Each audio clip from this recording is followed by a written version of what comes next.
अद्भुत है हमारे महादेव। इनकी लीला का क्या कहना। इसलिए भैया महाकालेश्वर हम गए इसलिए ये कथा नहीं बताई। भागवत कथा में भी भोले बाबा का बड़ा महत्व है। हाँ, क्या महत्व है।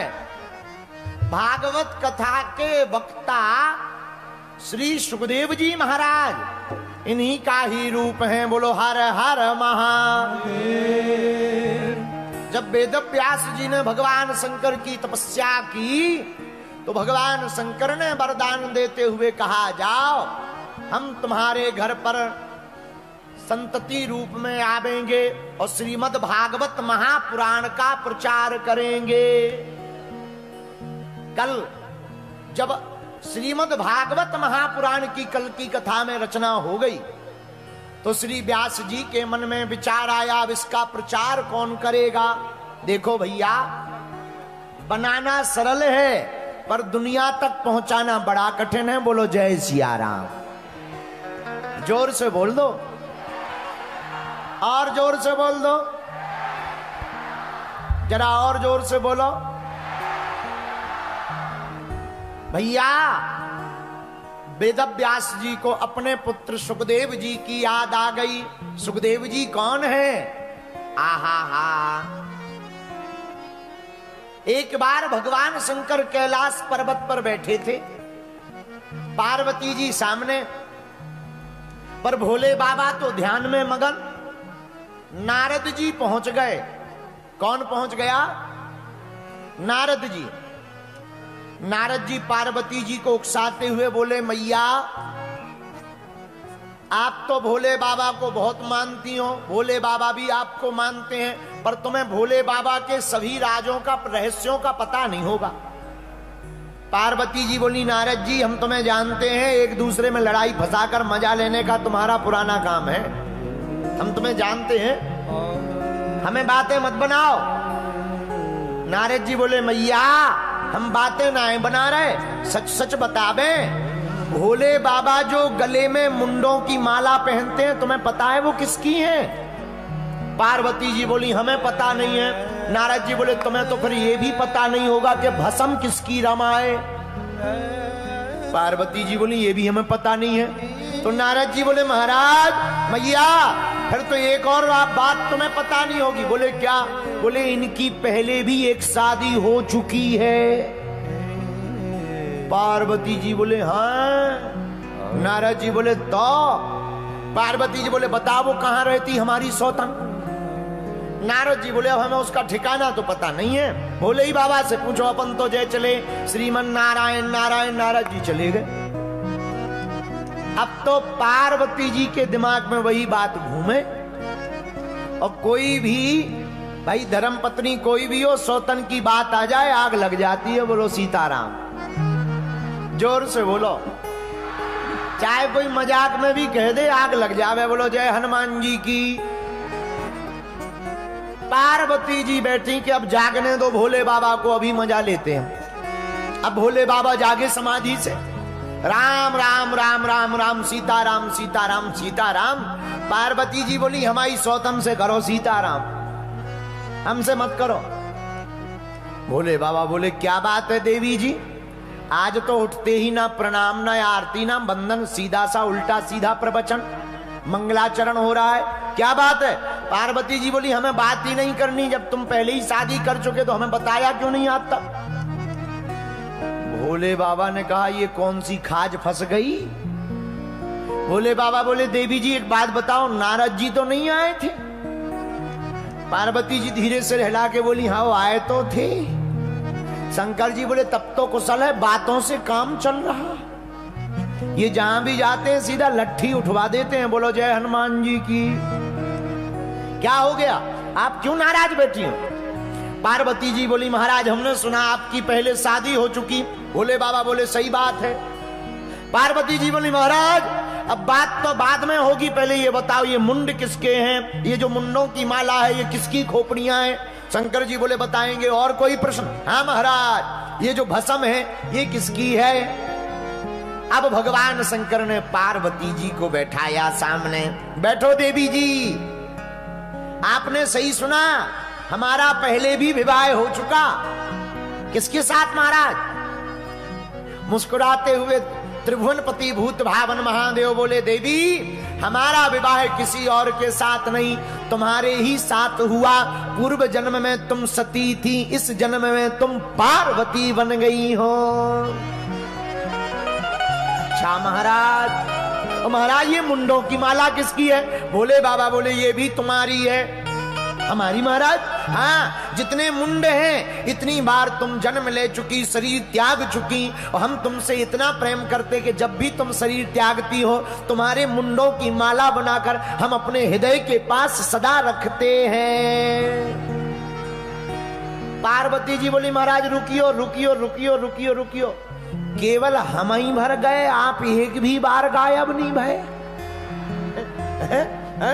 क्या हम ही भर गए, आप एक भी बार नहीं गए? बोले बाबा बोले, देवी जी हमने अमर कथा को सुन रखा है, और जो अमर कथा को सुन लेता है वो फिर अमर हो जाता, मरता नहीं है।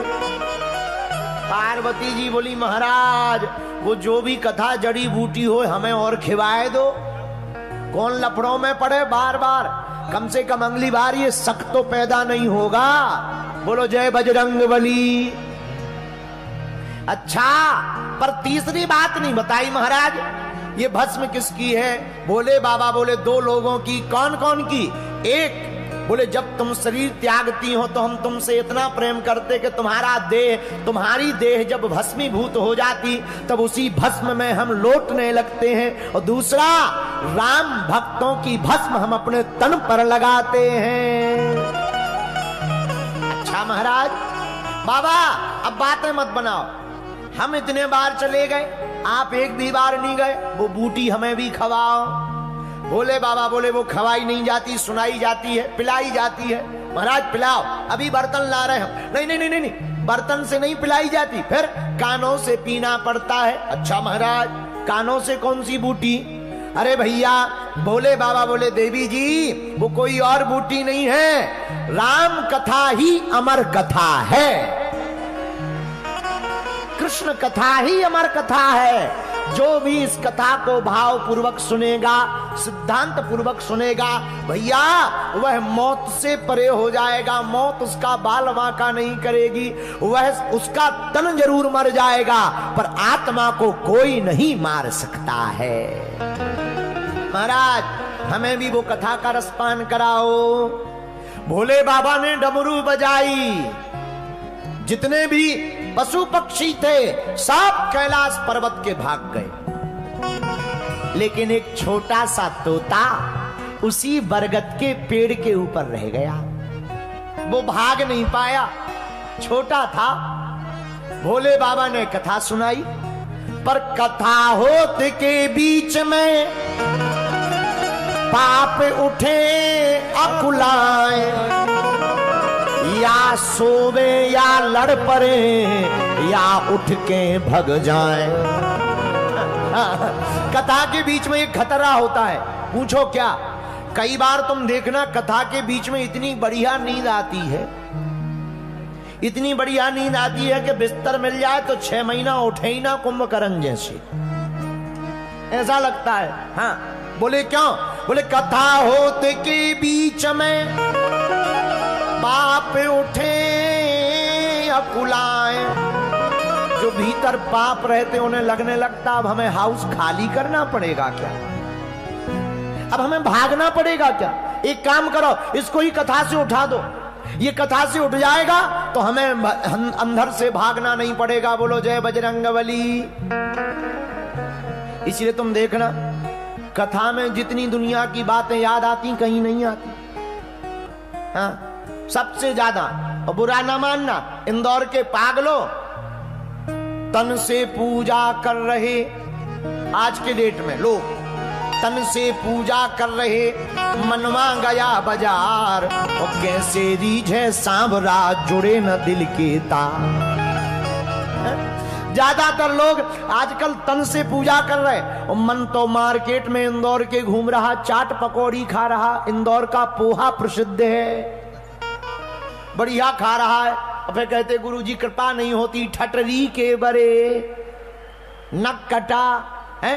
भाई तन से पूजा करोगे तो कहां से कृपा हो जाएगी? बोलो जय बजरंग बली की। उपाय क्या है? मन से पूजा करनी चाहिए। अरे राम राम सब कोई भजे,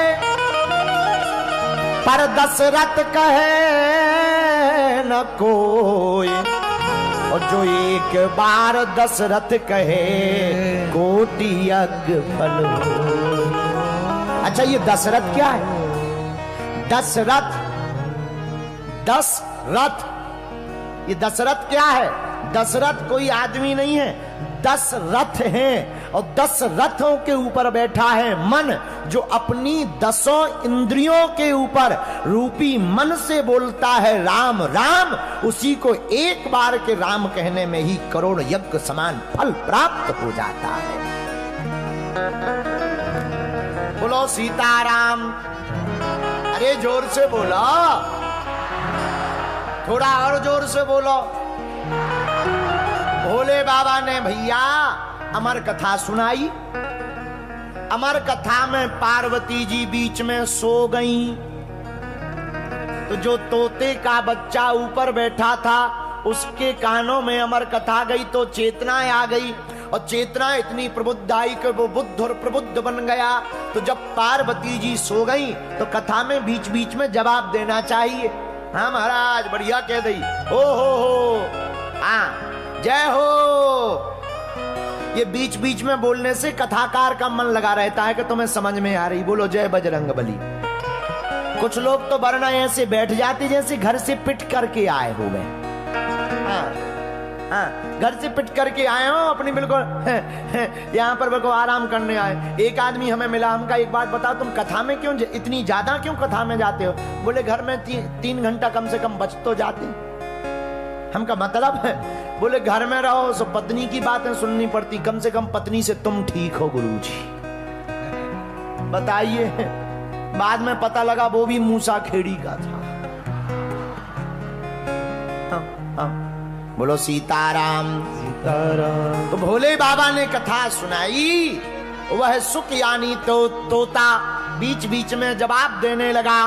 जब बीच बीच में जवाब देने लगा, ओ हो कहते अमर कथा शिव शंकर भोले दानी, हुंकारी भरे माता पार्वती। पार्वती जी हुंकार भरती नहीं, पर मध्य में ही वह जब पार्वती जी सो गई तो तोता ने हुंकार भरी। जब कथा पूरी हो गई और कथा विराम हुई तो भोले बाबा ने पार्वती जी से पूछा, काओ देवी जी कथा सुनी? हाँ महाराज। अच्छा पूरी सुनी? हाँ महाराज। सुनाओ हमने क्या क्या सुनाया? तो जहां तक उन्होंने सुनी थी सो तो पार्वती जी ने बढ़िया सुना दी। जहां से सो गई थी वहां से ही वो भोपाल सागर की रास्ते चलने लगी। भोले बाबा बोले, देवी जी गड़बड़ है, लगता है तुम सो गई थी। धीरे से पार्वती जी बोली, जी महाराज, पर एक बात बताओ, हुंकार किसने भरी? आहा हा। जब भोले बाबा ने धरि ध्यान, देखो भोले बाबा जैसे ही ध्यान धर करके देखा, कौन है जिसने हमारी अमर कथा को सुना? तो कोई ऊपर तोता दिखाई पड़ा, हाथ में त्रिशूल भोले बाबा ने लिया।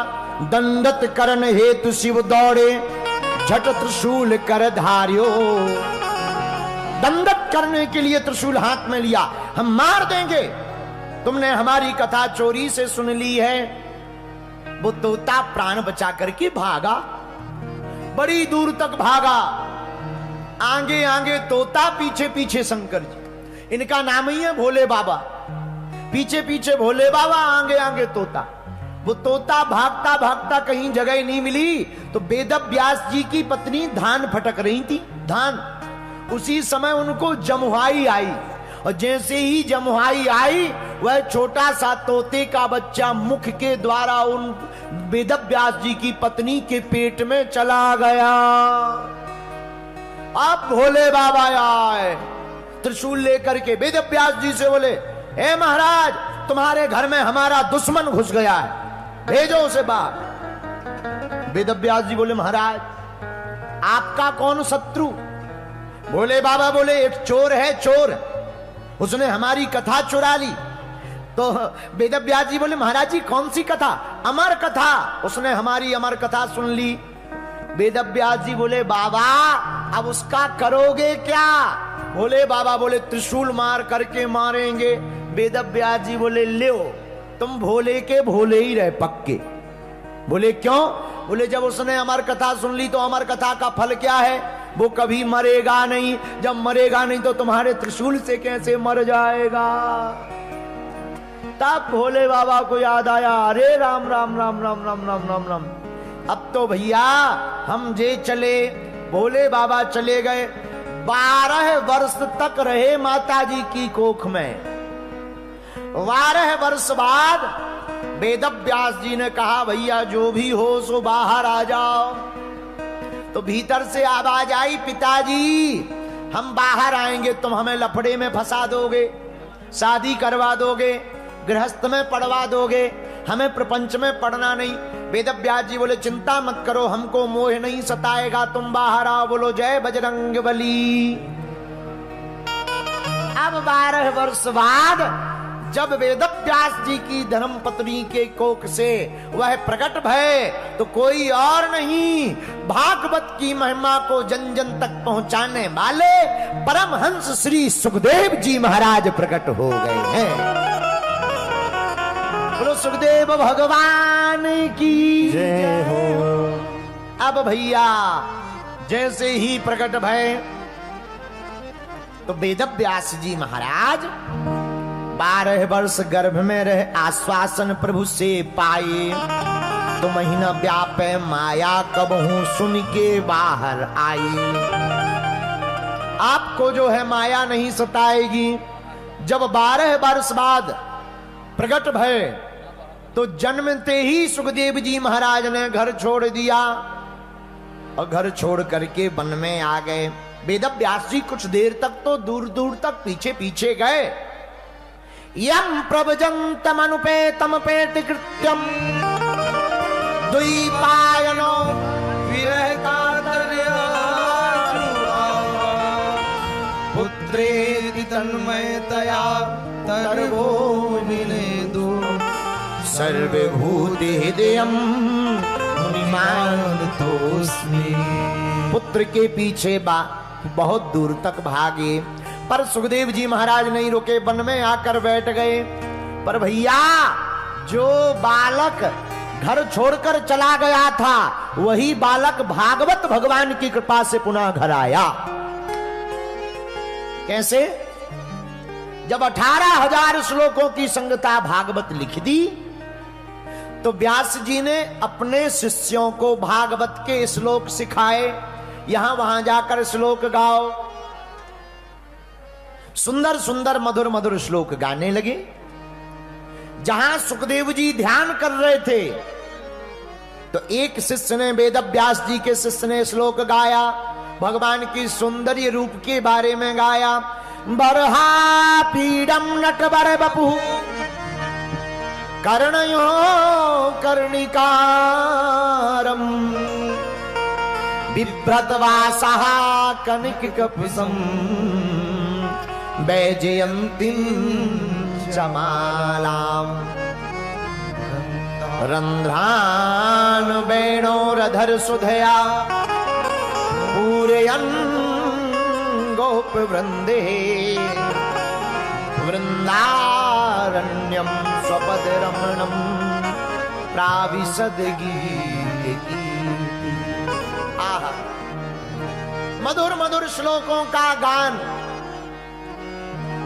श्री सुखदेव जी के सन्मुख वेदव्यास जी के शिष्य ने गाया।